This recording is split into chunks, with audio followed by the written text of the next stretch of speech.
de nous rester fidèles sur les ondes de la 89.3 FM. Tout de suite, le journal. L'autosuffisance en riz fortement menacée par la divagation des animaux à Bignona. Les populations de Kadiamor affectées par le phénomène sonnent l'alerte pour juguler ce fléau. La fusion des écoles Jean Kandé et Ibou Kamara divise l'opinion à Ziguinchor. Les directeurs des deux établissements apprécient différemment cette proposition de l'autorité municipale. L'actualité internationale et la revue de la presse mettront fin à ce journal. Le développement, c'est juste après ceci. Bienvenue dans cette principale édition présentée par Rokhaya Bey et mise en onde par Mahfous Kouyaté. Les objectifs d'autosuffisance en riz ne seront pas atteints tant que le problème de la divagation des animaux ne trouve pas de solution. C'est la conviction des populations de Kadiamor très affectées par ce phénomène. Elles lancent un cri de détresse. C'est un reportage de Lamine Badiane. L'activité agricole est au point mort dans la commune de Bignona, notamment dans le quartier de Kadiamor, où les agriculteurs souffrent de la divagation des animaux. François-Xavier Sagnan, délégué de quartier de Manguiline. Vraiment, nous sommes vraiment inquiets pour notre avenir et l'avenir de nos enfants. Parce que c'est de par la terre que nous arrivons à nous nourrir. Si les bêtes viennent ravager nos cultures, quel sera notre moyen de subsistance? Tantôt, on se lance dans une autre activité, mais cela ne peut pas suffire. Il nous faut nécessairement cultiver, courber les chines, travailler et avoir quand même la sueur du sol. Mais si maintenant nous travaillons pour les bêtes, vraiment je ne vois pas l'utilité. Les populations ne veulent plus prendre le risque de cultiver pour les bêtes et craignent que la situation alimentaire soit au rouge. Safietou Kamara.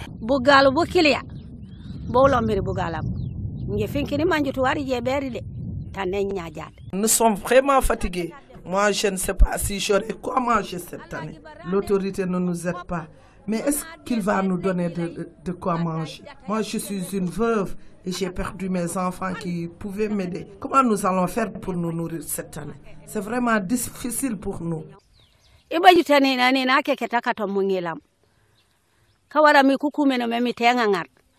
Les habitants de Kadiamor n'ont que leurs yeux pour pleurer. Ils ne comprennent pas l'impunité qui entoure ce fléau qui plombe leurs activités agricoles. GMS Bignona, Lamine Badiane. Restons toujours dans le département de Bignona. Pour les populations de Kadiamor, le PSE c'est pour les autres. Elle sollicite l'arbitrage de la plus haute autorité après avoir utilisé toutes les voies de recours à leur portée. Lamine Dem Diata a parlé au nom du comité de veille contre la divagation des animaux au micro de Lamine Badiane. Une autosuffisance alimentaire en riz, mais dans son PSE. Mais nous ici, c'est au lieu que ça soit une autosuffisance alimentaire en riz pour des personnes, c'est une autosuffisance alimentaire en riz pour des vaches. C'est ça le problème. Nous ici en Casamance et ici à Bignona, surtout dans le quartier de Kadiamor et Manguiline. C'est ça qui est là. Émergence. Nous, l'émergence, c'est le contraire. L'émergence, c'est pour les vaches, c'est pour les bêtes, mais pas pour les personnes. Donc nous, on nous demande au président de la République pour que nous puissions comprendre. Si nous, étant Bignona, nous sommes des Sénégalais ou nous sommes des Bissau-Guinéens? Parce qu'on ne peut pas comprendre une personne qui amène toute une population. On l'amène partout, mais ça n'aboutit à rien. La gendarmerie, rien. Chez le préfet, rien. Au tribunal, rien. Maintenant, où est-ce que nous, on doit aller? Chez le maire, rien. Où est-ce qu'on doit aller? Maintenant, nous demandons, si lui, il peut nous recevoir, notre délégation, s'il peut nous recevoir, on va laisser tout ce qui se passe ici en Casamance, surtout à Bignona, ici. Et on va lui remettre tous les documents y afférents. Vous avez dit que les gens n'ont qu'à retourner sur la terre pour une autosuffisance alimentaire en riz. Mais malheureusement ici, ce n'est pas une autosuffisance alimentaire en riz, comme je l'ai dit, parce que nous produisons du riz pour nourrir des bétails. Nous produisons de l'arachide pour nourrir des bétails. Nous produisons des pastèques pour nourrir des bétails. Tout ce qui est produit de la terre, nous le faisons pour les bétails.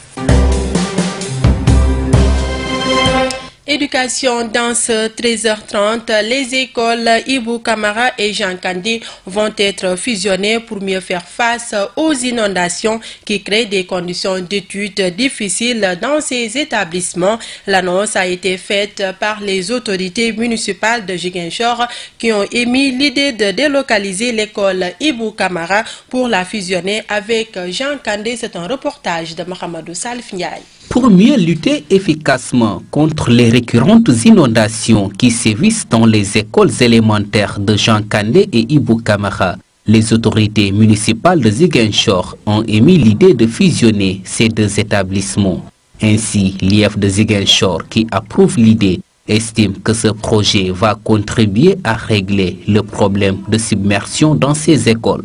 Tout le monde sait à Ziguinchor que ces deux écoles démarrent tardivement et aussi ferment précocement dès que les pluies tombent. Et cela est dû à la nature du site où sont implantées ces écoles, très faible. Étant donné que les deux écoles sont face à face, nous estimons quand même plus judicieux de procéder au regroupement de ces deux écoles à l'école Jean Kandé où le problème d'inondation se pose avec moins d'acuité et ainsi, en collaboration avec la mairie, de concentrer l'essentiel des efforts sur Jean Kandé pour offrir des conditions de travail favorables aux élèves. Cette perspective agrée le directeur de l'école Ibou Camara qui salue l'initiative. C'est une très bonne chose. On ne peut pas cracher là-dessus. Au contraire, on serait en contradiction si on refusait d'accepter ce que vous appelez décision, parce qu'encore une fois, je ne suis pas informé de cela. Mais ça serait une très bonne chose parce que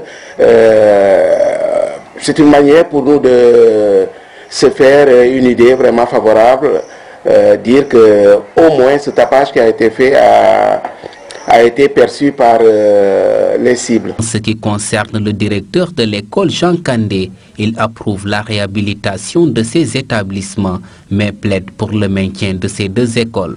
Bon, je l'ai appris aussi par les médias.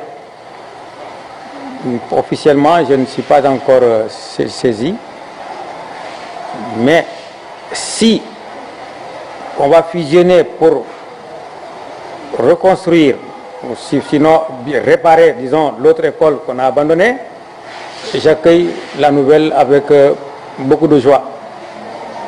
Pour que peut-être aussi, à un autre déplacement de Jean Kandé à Ibou Camara, pour qu'on règle aussi le problème d'inondation dans ces écoles, je suis vraiment prenant.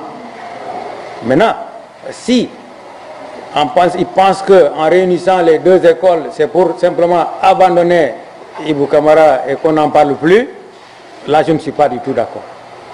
Je suis contre cette idée parce que nous pensons que ce sont des infrastructures qui sont là, les bâtiments sont bons, il n'y a qu'un problème d'inondation qu'on doit normalement régler. Chaque année, les écoles Jean Kandé et Ibou Camara voient leurs élèves quitter pour d'autres établissements à cause des inondations et les difficiles conditions d'études.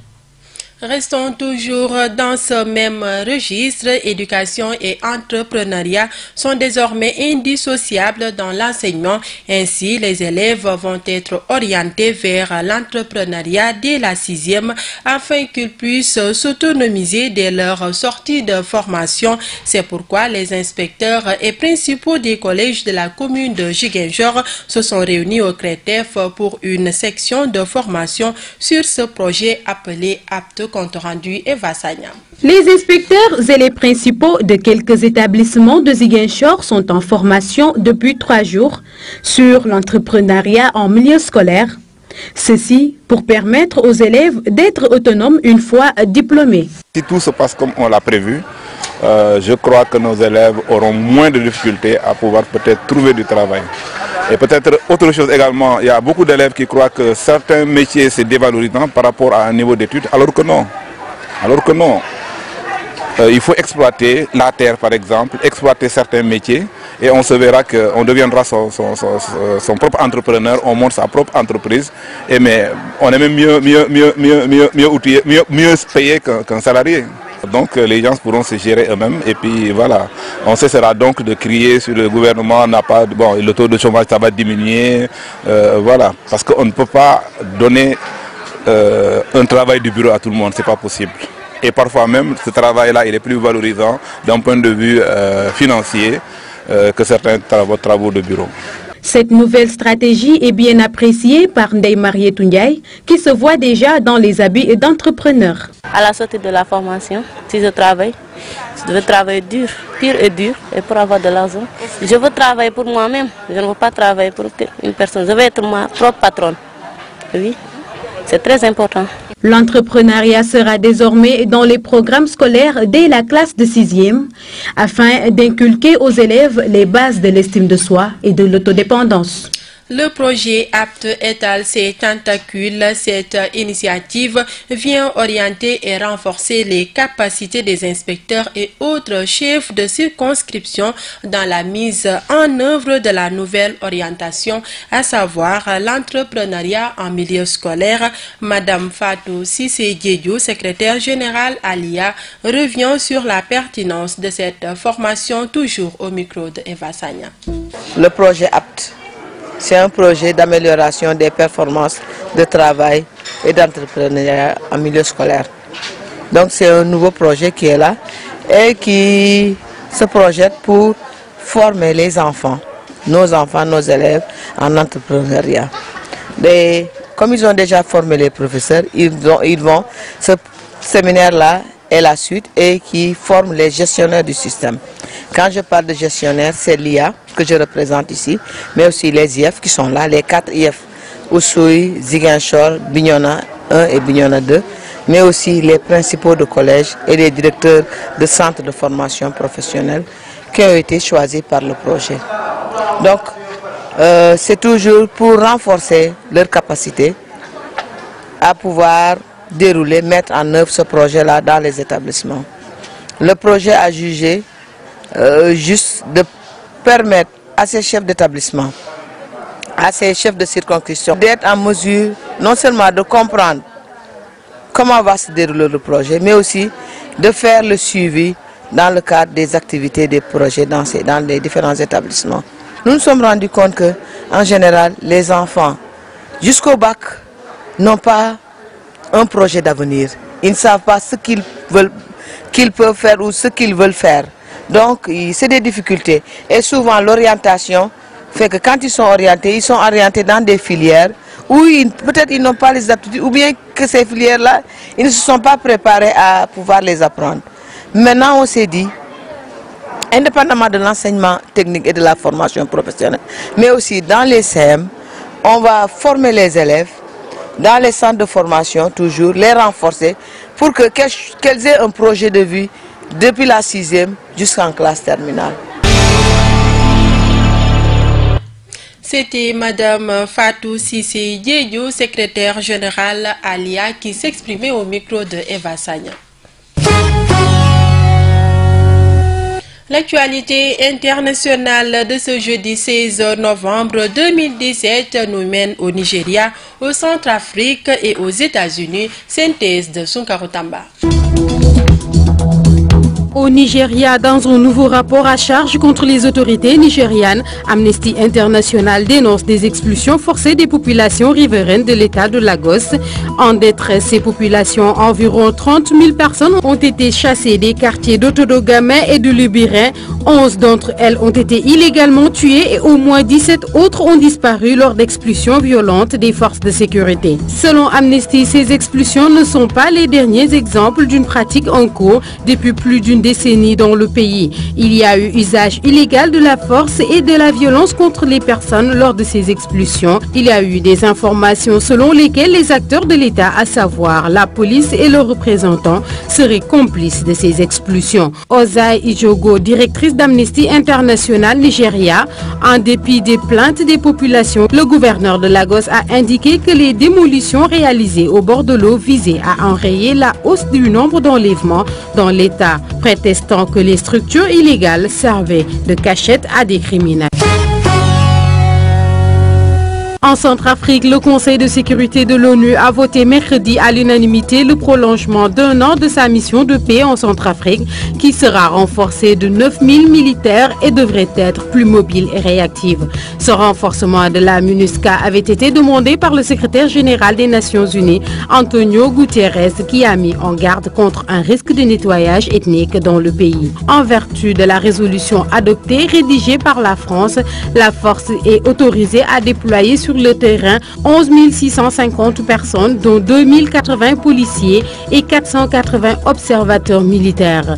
Elle devrait permettre à l'ONU d'enrayer la spirale de violence et recréer une dynamique positive en République centrafricaine, a jugé l'ambassadeur français à l'ONU, François Delattre. Aux États-Unis, entre les déclarations sur la Corée du Nord et la Chine lors de son allocution mercredi, Donald Trump a eu besoin de se rafraîchir et a maladroitement bu quelques gorgées d'eau, donnant l'occasion au sénateur américain Marco Rubio de savourer sa revanche. Il n'y a pas d'eau, a remarqué le président américain au milieu de son discours qui a duré un peu moins d'une demi-heure après avoir cherché d'un côté de son pupitre et alors qu'un journaliste présent dans la salle lui avait signalé où se trouvait la fameuse bouteille. Donald Trump a trouvé l'eau de l'autre côté du pupitre. Pendant quelques secondes, le septuagénaire, qui est apparu fatigué après sa tournée asiatique de 12 jours, a donc interrompu son discours pour porter la bouteille à ses lèvres. La séquence insolite a aussitôt fait le tour d'Internet et des réseaux sociaux où les mimiques du milliardaire sont souvent matière à parodie et détournement. Surtout le sénateur de la Floride, Marco Rubio, ancien adversaire de Donald Trump lors des primaires républicaine, ne s'en est pas privé de taquiner le président. C'est tout pour ce 13h30. Tout de suite, le rappel des titres. L'autosuffisance en riz fortement menacée par la divagation des animaux à Bignona. Les populations de Kadiamor affectées par le phénomène sonnent l'alerte pour juguler ce fléau. La fusion des écoles Jean Kandé et Ibou Kamara divise l'opinion à Ziguinchor. Les directeurs des deux établissements apprécient différemment cette proposition de l'autorité municipale. L'actualité internationale et la revue de la presse ont mis fin à ce journal. Présenté par Rokhaya Bey, réalisé par Papo Mané et mise en onde par Mahfous Kouyaté. Merci de votre fidélité et bonne suite des programmes sur GMS FM.